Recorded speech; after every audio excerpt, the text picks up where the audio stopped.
एक retired army जवान ने 26 घंटे के अंदर 3 लोगों के कनपट्टी पर गोली मार दी, जान ले ली। किसने?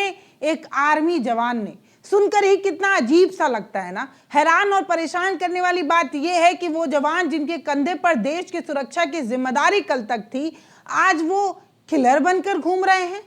मतलब ये पूरी कहानी क्या है आपको बताती हूँ। उससे पहले आप सोचिए कि आप किसी सरकारी अस्पताल के गलियारे में बेंच पर बैठे हुए हैं। आप ये भी सोच सकते हैं कि आपका कोई अपना अस्पताल में भर्ती है और आप उसके बेड के बगल में बैठे हो। आपके बगल में कोई शख्स आकर बैठता है, ना कोई बहस, ना कोई झिझक, ना कोई पुरानी रंजिश, कोई जान पहचान भी नहीं। वो आप पर एक ठंडी नली सटाता है, आपकी कनपट्टी पर गोली मारकर धाएं आपके संसार को खत्म कर देता है। यही मंजर फिर से एक चलती ट्रेन में दोहराया जाता है। सभी यात्री सो रहे होते हैं, ट्रेन अपनी रफ्तार में होता है और मौत अपनी सनक में। उत्तर प्रदेश के सहारनपुर और बरेली के बीच पिछले 26 घंटे के अंदर जो हुआ वो किसी कहानी की पटकथा होती तो ठीक था, लेकिन आप समझिए कि ये 3 परिवारों का एक सच है जो पूर्व सैनिक के द्वारा उनका परिवार उजाड़ने की जो सच्चाई है हम आपको बताने जा रहे हैं। आज सवाल ये नहीं है कि कातिल पकड़ा गया या नहीं, सवाल ये है कि हमारे बीच ऐसे कितने ट्रेंड शिकारी सिस्टम की लापरवाही की वजह से घूम रहे हैं। ये जो आर्मी सेना से रिटायर्ड जवान होते हैं, इनके पास प्रॉपर ट्रेनिंग होती है। आप समझ रहे हैं, कनपट्टी पर दुनल्ली रखना, कनपट्टी पर रिवॉल्वर रखकर गोली चलाना और कोई भी जो फायरिंग है वो मतलब इधर उधर नहीं होती है, फटाक से गोली लगती है और आदमी तुरंत खत्म। इतनी सातिर तरीके से परफेक्शन के साथ गोली चलाई गई है, आप समझिए। क्योंकि एक आर्मी का जवान जो होता है वो फुल्ली ट्रेंड होता है, उसको पता होता है। और जब वो एक ट्रेंड आदमी समाज में इस तरीके से सीरियल किलर बनकर घूमने लगे तो कितना खतरनाक है।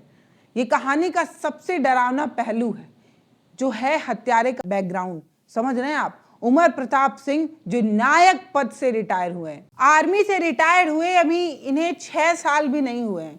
आखिर इनके साथ ऐसा क्या हुआ कि ये इस तरीके से एक सीरियल किलर बन चुके हैं? इस देश की सरहद पर सीना तान कर खड़े होने की ट्रेनिंग इन्हें मिली थी।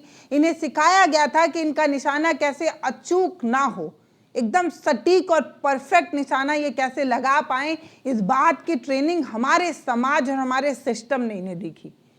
लेकिन अब ये ट्रेनिंग बेगुनाहों की कनपट्टी पर इस्तेमाल हो रही है। वो कहावत है ना कि जिस हाथ ने पालना झुलाया हो, अगर वही गला घोटने पर आ जाए तो बच्चा कहाँ जाएगा। ये रक्षक हैं भाई साहब। ये आर्मी के जवान जब बॉर्डर पर खड़े होते हैं, दुश्मनों की गोलियां आ रही होती हैं, तब इन्होंने अपनी जान की परवाह किए बिना हमारी रक्षा की है।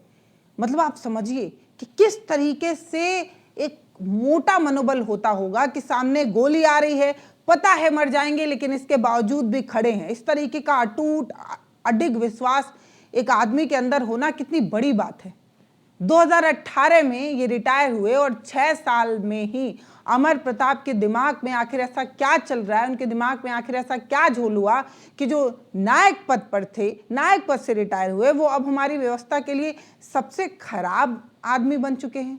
यहाँ सवाल ये है कि क्या हमारी व्यवस्था के पास ऐसा कोई मैकेनिज्म है जो ये जांच कर सके कि ये जवान जो समाज के बीच वापस भेजे जा रहे हैं ये मानसिक रूप से स्वस्थ हैं या नहीं।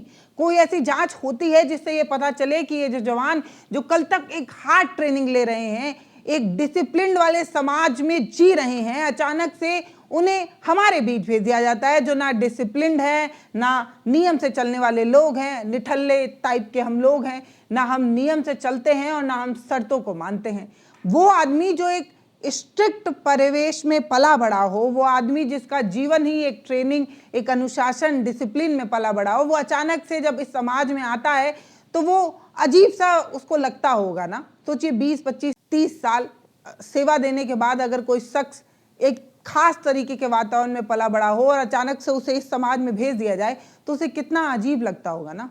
हमने सिर्फ उन्हें एक पेंशनर समझकर जो है, सिर्फ पेंशन देने वाला समझकर जो है वो छोड़ दिया है। ये तो आर्मी के पहलू की बात हो गई। अब बात करते हैं अस्पताल की सुरक्षा कहाँ थी।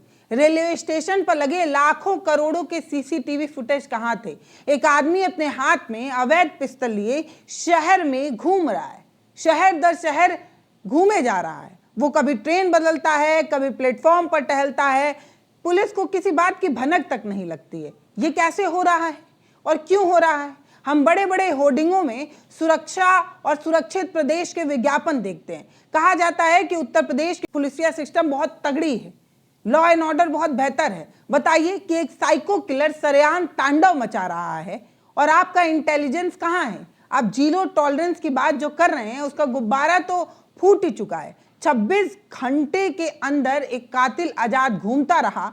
26 घंटे, 1-2 घंटे की बात नहीं है, 26 घंटे। 26 घंटे में सिस्टम की सांसें क्यों नहीं फूली? क्या हमें सिर्फ तब जगना होता है जब लाशें गिनने का वक्त आता है? मतलब हमारा सिस्टम तब तक क्यों लापरवाह बना रहता है? किसी वीआईपी, किसी वीवीआईपी के रैली में तो आप लाल लश्कर लेकर नजर आ जाते हैं, लेकिन एक आम आदमी का क्या? आम आदमी जो सफर कर रहा है ट्रेन में, जो अस्पताल में भर्ती है, कोई भी आता है, दुनल्ली सटाता है और जान लेकर चला जाता है। हम इसीलिए टैक्स भर रहे हैं क्या? यही सुरक्षा में मिलेगी क्या? ये सवाल है, ये सवाल है और बहुत गंभीर सवाल है।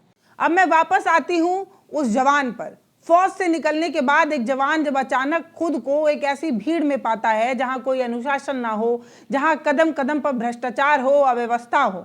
अमर प्रताप जैसे लोग जो इस सिस्टम से परेशान हो चुके हैं, उनकी ट्रेनिंग उन्हें दुश्मन को खत्म करना सिखाती है। विडंबना देखिए कि जिस आदमी ने अपनी जवानी सरहद पर बिताई हो, वो आज जेल की सलाखों के पीछे बैठा है, कलंक बनकर बैठा है।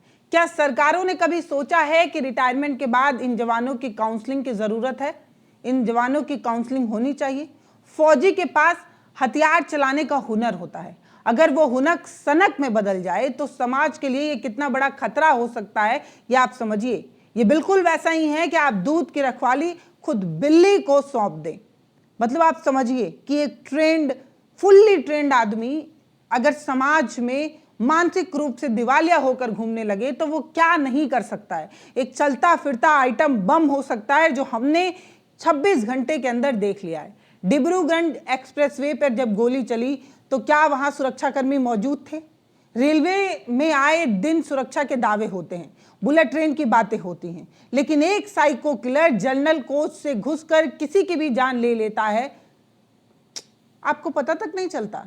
यह उस आम आदमी की चिंता है जो टैक्स भरता है ताकि सुरक्षित सफर कर सके, एक मंजिल से दूसरी मंजिल तक पहुंच सके। क्या रेलवे सिर्फ यात्रियों के सामान चेक करने के लिए है या उनकी जान की कीमत और जान की रक्षा करने के लिए भी है? प्लेटफॉर्म पर न जाने कितने आरपीएफ के जवान घूम रहे होते हैं, लेकिन इस तरीके की बड़ी घटना होती है, वो गोली चलाता है, फिर वहां से निकल भी जाता है, फिर दूसरी घटना को अंजाम दे देता है। आराम से शहर में घूम रहा है एक शख्स और हमारी पुलिस उसे पकड़ नहीं पा रही है। पुलिस ने बड़ी आसानी से, बड़े आराम से इसे साइको करार दे दिया। साइको शब्द बहुत ही सुविधाजनक एक एजेंडा के तहत जो है वो तहत किया लगता है। जैसे आप किसी को भी साइको कहते हैं तो आप व्यवस्था की सारी कमियों पर पर्दा डाल देते हैं। अरे साहब, वो तो पागल था।